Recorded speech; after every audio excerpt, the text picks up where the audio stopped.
welcome to session 3. We had talked in the first 2 sessions about 18th century survival skills, and in this session we are going to talk about some modern applications and then go through a list with some different acronyms, things that you can fill out as you are putting together a kit, whether it's for the 18th century or if it's for our modern world. So what is survival? Well, many people enjoy outdoor activities. Hunting, fishing, hiking, canoeing, biking. Sometimes just a simple walk through the forest. Could be in a wilderness area or an established park with trails that are clearly marked. And so a lot of people come and go in and out of the wilderness with little to no problems. But there's always a chance that something could happen. Something can go wrong, something unexpected. It could be a sudden snowstorm, a twisted ankle or a broken leg, a deep cut from a knife, or just as simple a thing as a car or an ATV battery that goes dead and leaves you stranded miles from help, not far from your deer stand. So these things happen.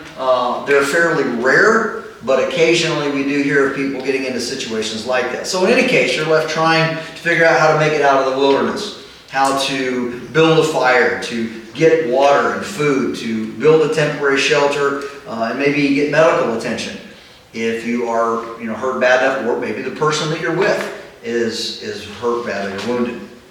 So these days most of us depend on electronic devices to guide us in and out of the backcountry. But you know as well as I do that they can let you down, whether it is by being lost or damaged, sometimes water intrusion, you fall into a creek or a lake or something and you don't realize, or you leaned up against something or sat down and you cracked the phone and it doesn't turn on anymore.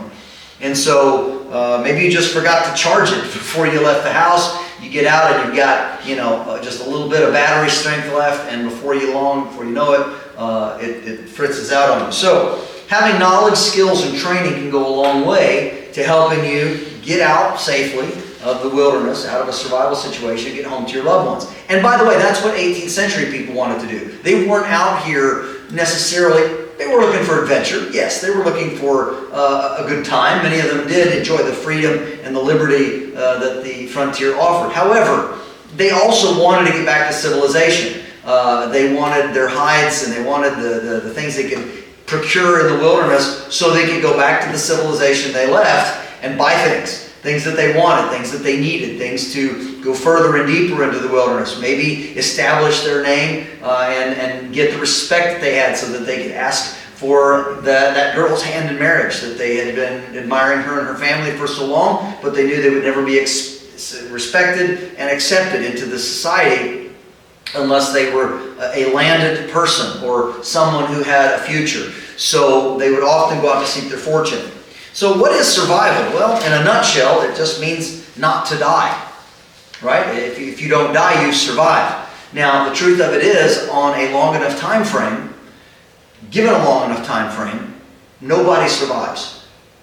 We will all die eventually, right? And so that's why spiritual preparation is so very important, because no matter what happens, eventually we leave this world, and we do necessarily, we should, make sure that we understand the implications behind that.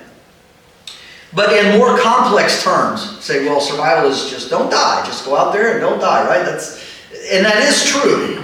But it is a much more complex problem than that. There are conditions that are adverse to our health and our survival, as the weather, being lost, injury, lack of food and water, vehicular breakdown, etc. And to be able to live in abnormal circumstances. All right? You're okay with normal circumstances. What survival is an abnormal circumstance, something that you are not used to being in. So not merely subsist, but to learn how to effect, not affect, you do want to affect your environment, but you want to effect a new way of life, even for just a few days. And to learn how to affect your surroundings so that they sustain you. All right? So that's the whole point of survival. That's urban survival, that's desert survival, that's mountain survival, that's ocean survival, that's coastal survival, that's all kinds of survival. Whether it's the eastern woodlands like we are here, or if you're on the other side of the world, it's learning what happens. And then I always tell my classes, Do what the natives do. Find out how they built shelters. Find out how they started fires. Find out where they drank from their water sources and all of that stuff. Because remember, people have survived in these areas for a long time. Back in World War II, they started to get really concerned about downed fighter pilots in the Air Force. They get shot down over enemy territory, and especially when they were in desert theaters. So they were really concerned about their men having desert survival skills. So they went to the local Bedouins and they said, we would like for you to teach our Air Force men desert survival skills. And the Bedouins answered back and they said, we're sorry. We don't know any desert survival skills. We just live here. So when we're talking about 18th century survival, was it really survival, or did they just live here? There were extreme circumstances. There were abnormal circumstances. But because they lived so much closer to the natural environment than we do, it wasn't as much of a survival situation as it would be for us in similar circumstances. So it's something just to plug in to your thought matrix and think about. So how can we learn to survive in our modern world? Well, by receiving training from a knowledgeable and qualified instructor, gives you good odds of survival, and by learning from the school of hard knocks. That's the second way. It's not such a good way to learn because you might not survive the educational experience. So it's like, you can go skydiving without a parachute, but if you want to go skydiving twice, you need to use a parachute, at least the first time. Right? So the school of hard knocks, it keeps a good school, but it's a hard school. You may not survive it.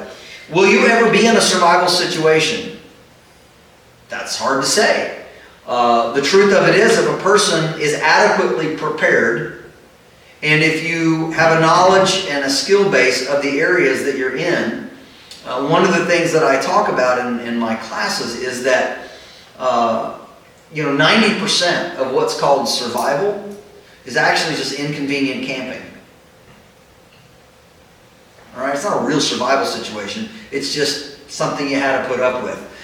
Maybe their level of endurance was, yeah, we had to sleep in a tent and my sleeping bag was wet and I was cold all night. It was real survival.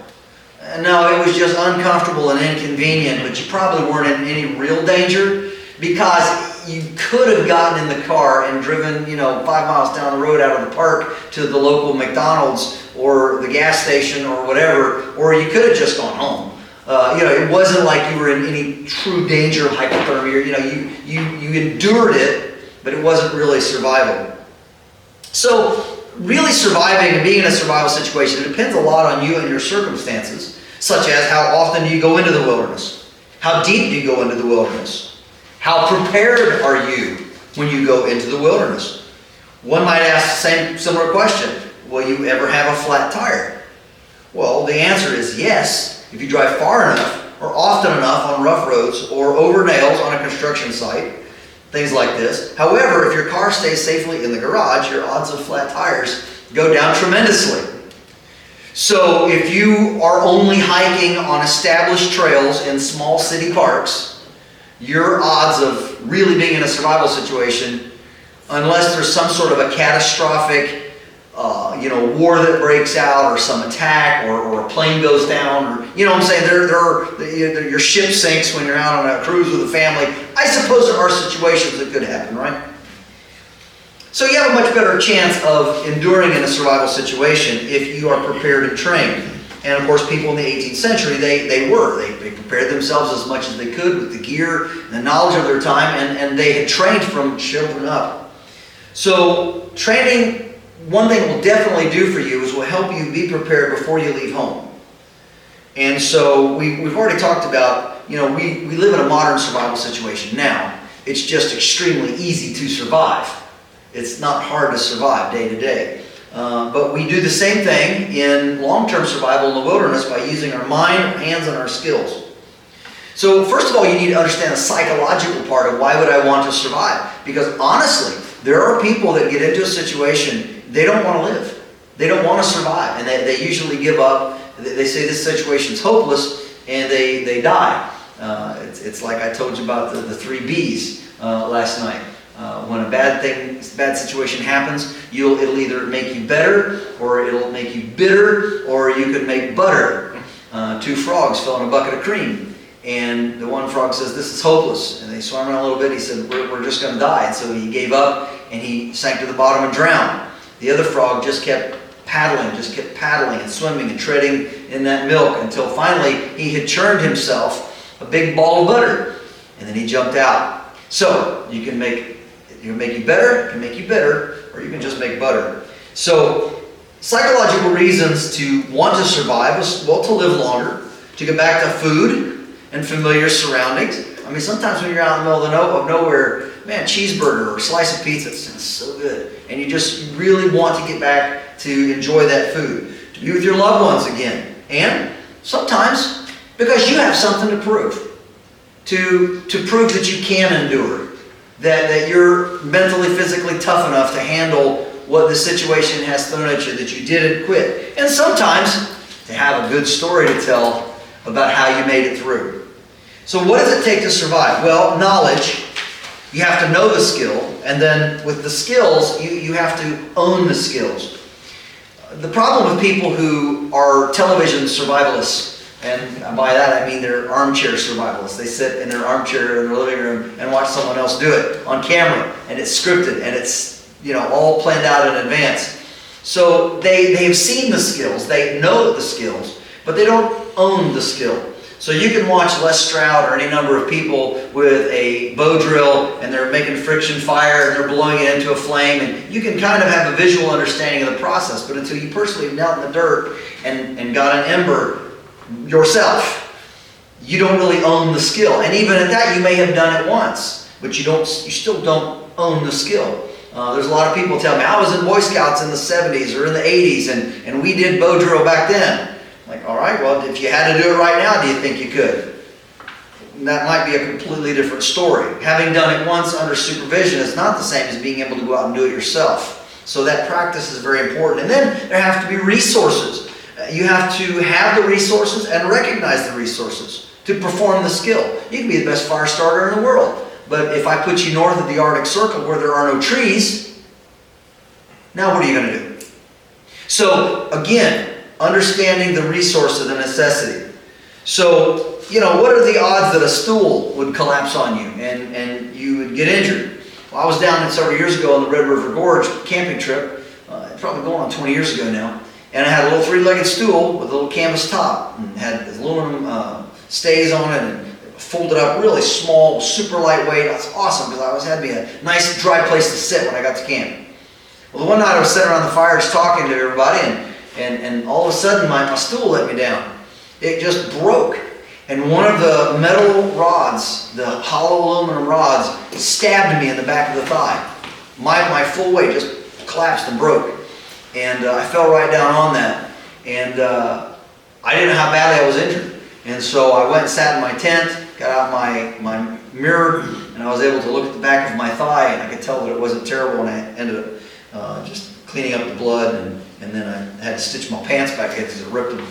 But, I mean, what are the odds of doing it? Well, I mean, you don't know. That's the unexpected thing. It fortunately was not a big disaster. I've had other things and friends and things that have happened that have been much worse than that. But it's a small window into how, in a normal camping trip, when everything seems to be well under control, something catastrophic happens that has the potential to stab an artery, and then you're in really bad shape, and you're pulling out tourniquet material, right? So survival is really about risk management. We look at the pile of gear that I've assembled here and that I use on my video series, and this is risk management. This is being able to handle multiple situations so that you can face it head on and have something. People are tool users, we're tool makers, and we use that to effect survival. So watch the color of what's happening around you. So I got a little story for you, all right? And we're going to use some colors. So if the color is green, we'll say that it's a beautiful day around you, all right? You're out in the woods, everything's great, sun shining, there's nothing wrong. All right. However, we move to condition yellow because now it begins to rain, And one of the two guys, she and someone else, doesn't have any rain gear. He tries to improvise with just a cheap plastic garbage bag, but soon it's torn. Water begins to leak in, and he's soaked. All right? Now we move to condition orange. You stop for the night, and he's soaked. All of his gear, his clothes are wet too. And at this point, if you don't do something, you go into code red or condition red. So you need to start a fire to dry out, and you need to build some sort of a shelter. Well, the next day you wake up and it is condition red. Why? Because he didn't sleep well. He's not paying attention. He slips and gets hurt or even dies. These are the things. This is the progression of things, of how a bad day can all of a sudden turn into a terrible day. So Andre Bourbeau talks about a list of things that can happen. Andre Bourbeau, sorry I mispronounced that. I'm not a French speaker. But he talked about the things that can happen. He made a list. He's a survival instructor, a guy from Canada. Health issues, or an aggravation of an existing illness. So if you've got bad knees and you go hiking and first day or two you're fine, but by the day 3 both your knees are swollen, and you have massive inflammation and you can barely walk. That could be an issue. Accidents with motor vehicles, accidents with tools, by stumbling or by being hit by a falling object. There's plenty of places around where there's bluffs and cliffs and there's big icicles hanging off of them, and you're just walking around like all of a sudden without boom, and then, a 150-pound piece of ice slams you in the head. All right, it may not kill you, it's going to hurt you really, really bad, and you're going to need help. It could be the loss, breakdown, or bogging down of your means of transport. It could be that darkness hits before you reach your goal. It could be that you got lost by taking shortcuts, have a bad memory of the trail, or following animal paths. If you've ever been out in the woods, maybe, I think this is the path right here, and it's an animal trail. Essential gear that has been, or food that's been destroyed by wear and tear, by fire, by animals, by vandalism, or not delivered to the drop-off point. It could be that you've been slowed down by unexpected weather, such as deep snow. The wind caused contrary waves.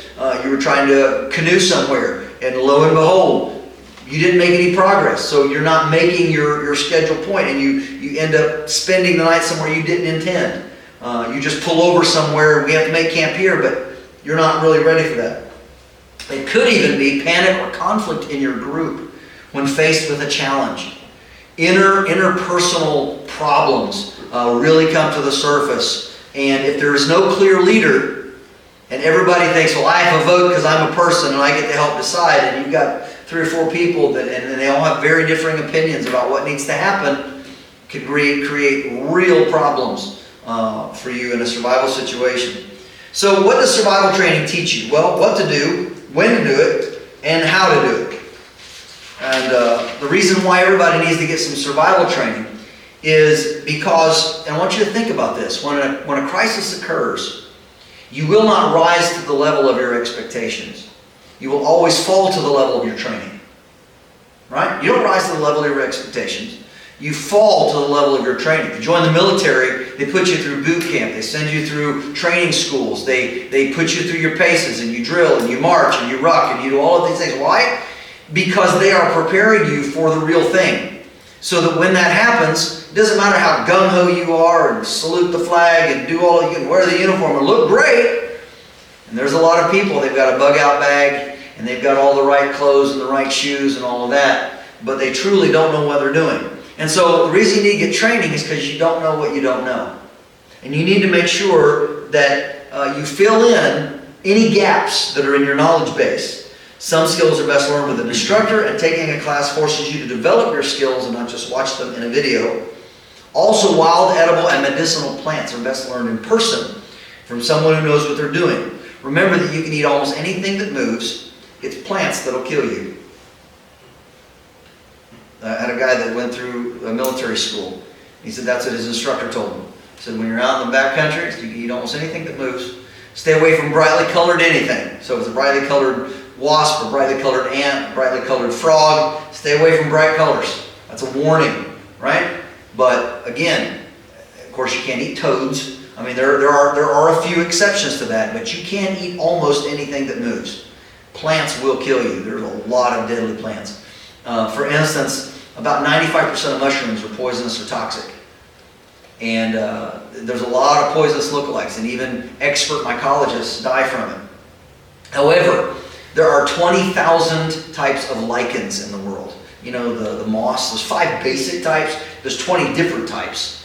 And they grow on headstones and graveyards, like blue-green moss, and grows on rocks, all that. So there's tons of lichens. And they grow from the Arctic Circle all the way across the whole arc of the earth to the Antarctic. Lichens are found on every continent and every place. And there are only 2 lichens that you cannot eat. And you have to eat a lot of them before it makes you sick. So out of 20,000 lichens, there are 19,998 that you can eat if you know how to prepare them. Pretty good thing. Like one guy said, what's not to like about lichens? So when you understand these things, you get a little bit of training. It gives you confidence in your own skills and ability to survive. However, as he goes on to say, it is not just skills. It is skills, but combined with the right psychology, physical fitness, and right decision making. There's the story of the young boy that went up to Alaska, and they wrote a book on it, and then they made a major motion picture, and he died up there in that school bus. I forget what the name of it is right off, but some of you remember that story perhaps. And I think it was John Krakauer was the one that wrote the book about it. But anyway, he went one direction down a creek, and he didn't find anything, and so he went back to camp. If he'd have gone the other direction down the creek, about 5 miles down that way, there was a cabin that was stocked with food and had all kinds of stuff in it. So into the wilderness, I think was the name of it. So right decision making, making the right choice. Do I go this way? Do I go that way? Well, the right thing would have been is after he explored the creek one way, he should have said, instead of getting discouraged, now I'm going to go the other way and make sure that you cover your territory. So also the prevention of having the right gear at the right time available before you do anything else. So this is why gear selection is so very important. Do the research, talk to the experts, get the training. All right, so here's some acronyms to remember. These are not the ones we're going to fill out here, but just some things for you to remember. SOS, save yourself, make sure you have oxygen, and learn how to signal. Right? All right, of course the STOP, that's a military acronym. When you get in a survival situation, you need to stop. S, stop. T, think. O, observe. P, plan. All right, so you got to remember that stuff. All right. Then there's SERA. SERA is signal, search and rescue to find you. E is energy. Put yourself in low battery move. Move slowly. Think like the turtle in the hare, because the hare won. Replenish food and water and sleep as soon as possible. R is risks. Avoid them if at all possible. Don't make the situation worse. Avoid climbing and jumping. Good way to fall or twist an ankle or break a leg. A is your assets. Protect and pamper your existing gear, ration food and water, and stay healthy. Let me tell you about survival. It is staying safe. What you're in is already bad enough. Don't make it worse. Okay? What you're in is already bad enough. Don't make it worse. Survival should actually be boring. Once you get your food, your water, your shelter, and all of that figured out, you need to just stay put. Generally speaking, if you're in any kind of a lower continental 48, somebody's going to come looking for you. If you don't wander, you don't get further lost. Worst thing for search and rescue is to have someone who's wandering, because then they just keep finding your trail. Best thing is for them to just find you, right? And if you stay put, that's much easier for them to do. So we're told that there's 4 basic elements that we need to survive for any length of time. They're air, water, food, and light. And so this is very, very important for us to focus on to make sure that our bodies are getting all that we need to get. And of course, it's good to have faith as well. It's nice to have somebody to talk to. I was talking to Zachary Fowler, who won season 3 of Alone, and we were communicating back and forth on Facebook and Messenger. And he was saying that when he was down in Patagonia, that he went down as a very nominal Christian, nominal believer, but he said he was by himself for so long, he had nobody to talk to. And so he really got close to God in his prayer life. and it absolutely revolutionized and changed his life from being down there. He won. It's 87 days alone. So really neat story. All right, let's get into our survival kits acronyms. And when we ramp this up, this will be the end of season, or session 3 rather.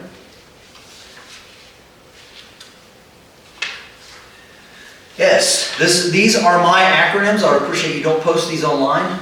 So it's just for your personal use only. That's for all you people watching this as well. All right, SAW, physical survival skill. SAW. U is urgent care kit. R is rain gear. V is Vaseline soaked cotton balls. Amazing fire starter, fire extender. Vaseline soaked cotton balls. I is insect repellent. You need that very badly. V, something people forget, vision protection. If you don't naturally wear glasses, get a pair of safety glasses. The clear, cheap safety glasses in a little plastic wrap. And put them in your bug out bag. There's a lot of people who don't have those. And getting a stick in your eye in the middle of the night can be the loss of an eye. And it's not worth it for a cheap couple dollar pair of safety glasses. A is axe. L stands for lots of cordage. When you get to phase 2 of my classes, I start teaching how to make your own cordage, but it's a lot easier to buy it and take it with you. K is knife. I is ignition source. That can be a match, it can be a lighter, it can be a ferrocerium rod, it can be a flint and steel, it can be a magnifying glass, but it needs to be something that's reliable and not so weather dependent. So magnifying glass, while it's nice to have, we consider that a forever fire because it will always work when the sun's out. But in times like this, fires start hardest to start when you need it the most. So you need to have surefire methods. And I'm not talking to people like, I have a MAP gas torch. Well, yeah, that'll work, but it's kind of big and bulky to carry in the wilderness. So you need to have something that works. T is tarp. You have something over your head. D is duct tape. There's 1,000 uses for duct tape, it's been said. And E is energy bars.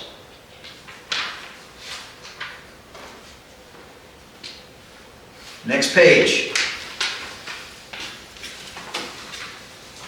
You need a compass and map. And remember, a compass and a map go together like a hand and a glove. It's okay to have a compass. It will help you not wander in circles. But unless it's coupled with a map and you understand how to orient and read that map and plot a course, and then safely guide yourself through that course, it's not going to do you much good. I is illumination device. Illumination device. That can be anything that brings illumination. It could be a candle. It can be a flashlight, a headlamp. I would counsel you not to depend on your flashlight phone light, because while that's good for a minute or 2 or 5 or 10 minutes, that phone could be extremely vital for you calling for help. At some point, you need to save that battery. So you need to not use that except on an extreme circumstance. S is sharpening stone. Why would you go into the wilderness without some sort of a sharpening stone? And I would hope that you wouldn't. I is an insulating ground mat. Insulating ground mat. You have to have an insulating ground mat because, or make one, because the ground will suck the heat right out of you and you'll sleep very poorly. O is outdoor blanket. So this needs to be some sort of a blanket that can handle the rigors of the outdoor. Not cotton, preferably wool, because of its amazing characteristics and qualities. Wool is heavy when it gets wet, but it will still keep you warm. So that's very important. Most modern sleeping bags will clump up. You have to take them to a professional launderer, or you take them to a laundromat, put them in the dryer, throw some tennis balls in there, because everything will clump up, especially down sleeping bags. They are terrible for it. So there are characteristics of wool. You can roll up next to a fire in a wool blanket. You can't do that in a sleeping bag. All right, N is needle and thread. Needle and thread. Again, like a hand and a glove, like a compass and a map. If you have a needle but no thread, or if you have a thread, perhaps some thread and no needle, you need them both. And then S is stainless steel canteen. Now, you of course could use titanium or something else, but stainless steel is cheap, it's durable, it's readily available, and you need something that's, I could have said a single wall stainless steel canteen, because it's really hard to boil water in a double wall because it's insulated, and sometimes you can cause it to explode. The water heats up. People have, they come to my class and say, I couldn't find it, couldn't find it at Walmart. It's like they don't sell single wall canteens at Walmart. You need to buy them preferably online and make sure you have it. But anyway, a single wall stainless steel canteen, you can boil water in it, take the cap off of course, boil water in it, set it aside to cool, screw the cap on, now we have a container we can take with us. So it's very important to be able to purify water and carry it. And if you'll notice, that acronym spells survival kit decisions. So these, when you're thinking about trying to decide what to put in my survival kit, this is an acronym to help you with your survival kit decisions. All right, let's talk about our mental survival kit. What do we put into our brain that will give us the mental stamina that we need? And these are things that our ancestors, not necessarily in every single thing, but they had these items. First of all, stay fit. I'm glad that's not a typo. I didn't say stay fat. Stay fit, right? U is understand your environment. Understand your environment. R is realize your limits. You may have watched Survivor Man, but you are not Survivor Man. Understand your limits. All right? Bear Grylls, he does all these crazy shows, and but the guy, he's a special forces guy. He's climbed Everest twice. A lot of people tried to climb Everest once, and their bodies are still there. He's a tough guy. He fell out of a helicopter, broke his back. He's still going around and still climbed Everest. I mean, he's an amazing character. So not everybody's him. So know your limitations. Realize your limits. V is visualize the possibilities. Instead of just looking dully around at your environment, say, what can I use this for? How can I bend this to my will? Or how can I bend this sapling to make a shelter, right? I want to make sure that I visualize the possibilities. I is increase the odds. Increase the odds. Whatever you can do in your favor. So I would say it this way. If you're out in the middle of the wilderness, you're in a survival situation, and you're out and it's getting night and all that, and you've got a pretty decent shelter built, you don't know if it's going to rain or not because you don't have any cell phone signal. You have no idea what the weather's going to do. Gather dry sticks and dry firewood and stash them back up under your shelter. If you've got a plastic bag or a garbage bag or some big slabs of bark or whatever, protect your firewood under your shelter, because this is increasing the odds that you can survive if a big storm blows in and it rains all night and part of the next day, that you can maintain a fire or get it started again if need be, so that you don't die of hypothermia. So you visualize it, and possibilities increase the odds. V is vary your methods. If one thing doesn't happen, try something else. Don't give up. Don't allow yourself the luxury of getting lazy mentally to where you just, well, this isn't working. If one way to start a fire doesn't work, try another way to start a fire. Keep working at it. A is adapt to your circumstances. You're not going to force it to stop raining.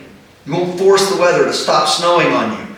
Adapt yourself to the circumstances, and don't sit around and hug your legs and rock back and forth and woe is me and I don't think I'm going to make it. No. Harden yourself. Swallow hard. Square your shoulders. Bow your head into the wind. Keep pushing forward. Don't allow yourself to become a quitter.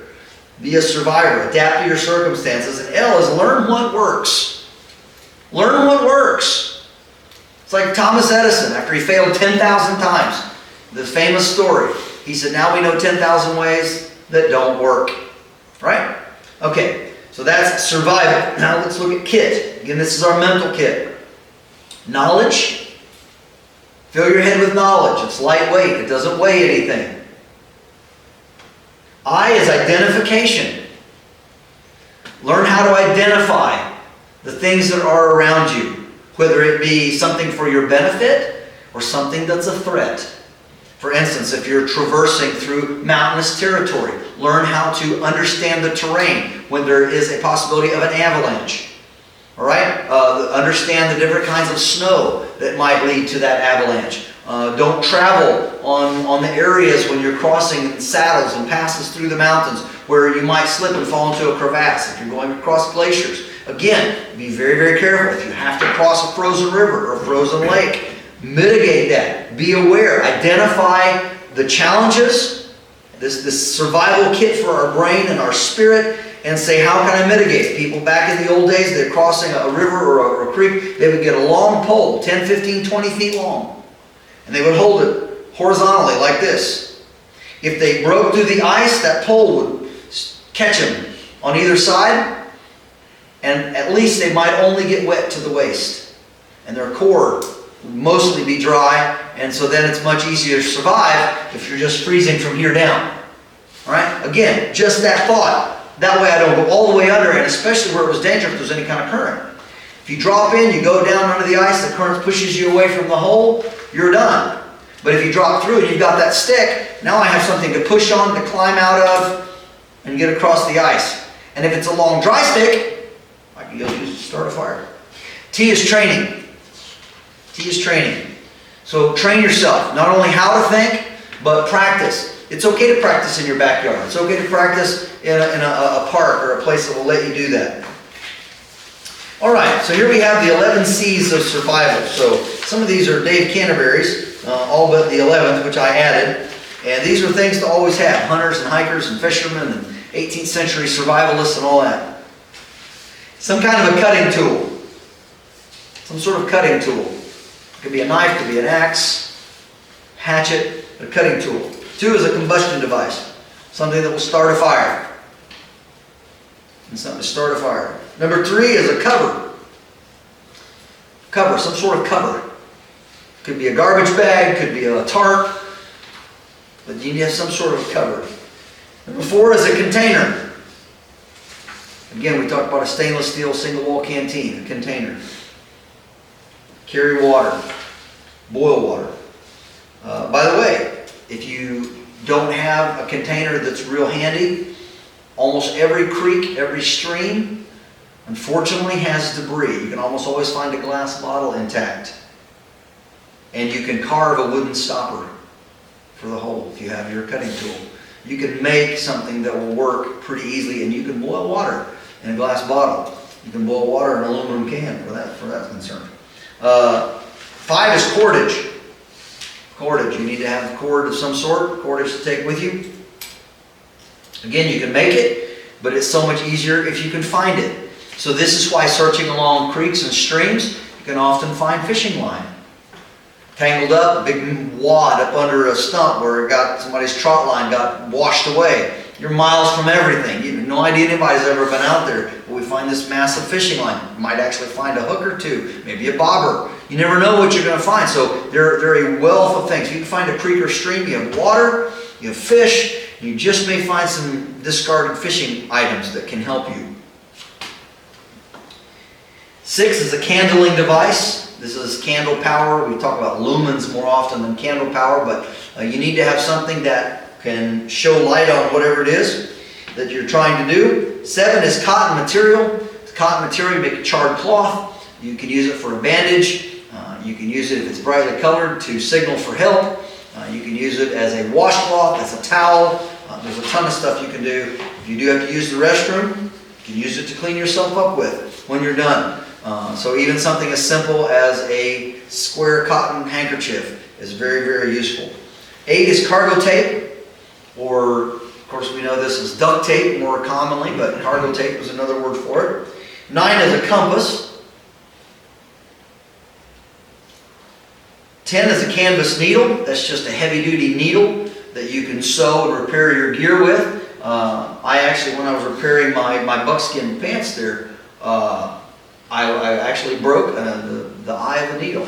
So yeah, actually I was trying to pull it through the thread. The thread was strong enough it broke the steel needle. So yeah, and I thought, well, there goes that one. So again, make sure it has a good, big, strong needle. Now, 11 is a crisis care kit. crisis care kit or first aid kit, but something that you can use if that does happen. All right, last page, notes. Thinking and preparing for survival. Top 3 mistakes made in survival skills. Top 3 mistakes. Lack of training. Number 2, a lack of practice. Lack of training, lack of practice. Number 3, guys, you're going to love this. It's a lack of humility. That'll get you killed. There comes a time when you need to ask for help, or you need to realize that something's not working. Try something different. So lack of training, lack of practice, and lack of humility. If possible, choose the smallest pack that will work for your trip needs. So many of us guys, we buy these great big gigantic backpacks and then we cram them full. You're better off to choose a medium-sized pack and force yourself to pack wisely. Keep this in mind, however, that comfort on the trail often means misery in camp.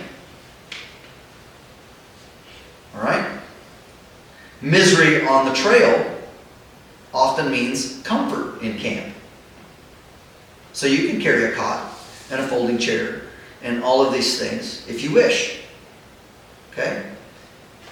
So here's the challenge for us in survival and preparing ourselves. Somewhere there is a happy medium between how much stuff do I really want to put into my backpack or rucksack.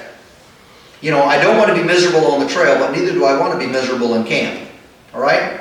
So I need to find things that work for me that will be light enough to carry, but durable. I don't want to just buy junk. I don't want to throw away everything when I get done because it broke on me. So it has to be light enough and durable enough. And sometimes those are contradictions of terms. There are some things that if it's light, it's not durable. If it's durable, it's not light. It's like a wool blanket. I would have, in today's survival terms, I have a lot of lightweight gear. No problem with it. It works great. It's well made. Titanium is a fantastic metal, right?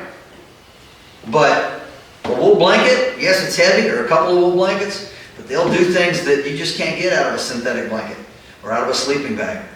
And so you have to look at that risk management thing. And you're looking at what's the best thing to have. If something really goes wrong, I can easily manage with a couple of wool blankets. Yes, it's heavy, but if my life depends on it, then I want to make sure I have something that'll work. All right, taking care of your gear. Number 1 is repair. Check your gear and fix what's broken. If your backpack strap is ripping off, stop and fix it. Don't wait for it to completely pull away. A stitch in time saves 9. Go ahead and just stop and get it fixed. Number 2 is repurpose. Think about multi-use items. If something breaks, don't just throw it away. See if you can repair it. See if you can repurpose it. Sometimes it becomes something else that works quite well. Number 3, replenish. When you use it, you lose it. Complacency kills. A lot of guys have a bug-out bag and they need some cordage for something, and so they dig into the bug-out bag and get the cordage and they tie up something for the wife or repair something out in the garage, and they just never put that cordage back in their pack, and then they go camping with it and they go to string up their shelter for their hammock or their tent or whatever. They go, I got some cordage right here, and they go and lo and behold, it's gone. Now if you're in a survival situation, that could be deadly. You might actually have needed that. So replenish. Number 4 is replace. Replace. Periodically go through your gear. Plan to have what you need according to climate, season, location, terrain, etc. If I'm going to be practicing my survival skills at the south tip of Florida, down in the islands, my survival kit is going to look totally different than if I'm going to Alaska to practice my survival skills.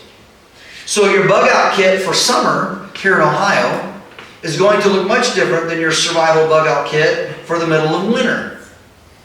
It needs to change. Now, if you have plenty of money and plenty of space, I guess a person could put a bag together for each season. But even at that, you need to make sure that if you have anything that takes batteries, that you're regularly replenishing those batteries. You're swapping them out, and never store your batteries in the device. Get you a separate Ziploc bag, store them separately, and make sure that you rotate them. If that destroys electronics, the heat and cold back and forth, you find out that it's corroded and it's leaked inside of your device and now it doesn't work. So make sure that you replace what you have according to your climate, season, location, and terrain. And then, number 5 is repetition. Build good habits of checking your gear until it's like muscle memory. So you should be able to look over your gear and say, I got this, I got this, I got this, I got this, and I got to put that there. Make sure that you know you're intimately familiar with what you need to survive. Now, this next page is, what do I carry in my first aid kit? It's a whole list of things. And I say at the very bottom right, it's absolutely essential, and I got a typo there, kind of skipped a line. It's absolutely essential that you take a first responders or a wilderness first aid course. People say, I wish I had, what do I need to put in the first aid kit? Well, the first thing you need in the first aid kit is you need to have the training. I can't emphasize that enough. Just being able to recognize if someone's having a diabetic attack, they're having sugar issues, right? So, how many people know that? There are very simple things. How to diagnose when someone is mildly hypothermic or hyperthermic, either too hot or too cold, or how to easily diagnose when someone needs to get a drink, they're just dehydrated. There's simple, easy ways to tell that. So these are the things that you need to train with. Well, thank you so much for listening. This is the end of our sessions for today. I hope that you have gotten something out of it. I do appreciate the opportunity to be here to speak to everybody, and I appreciate the invite. Thank you all very much.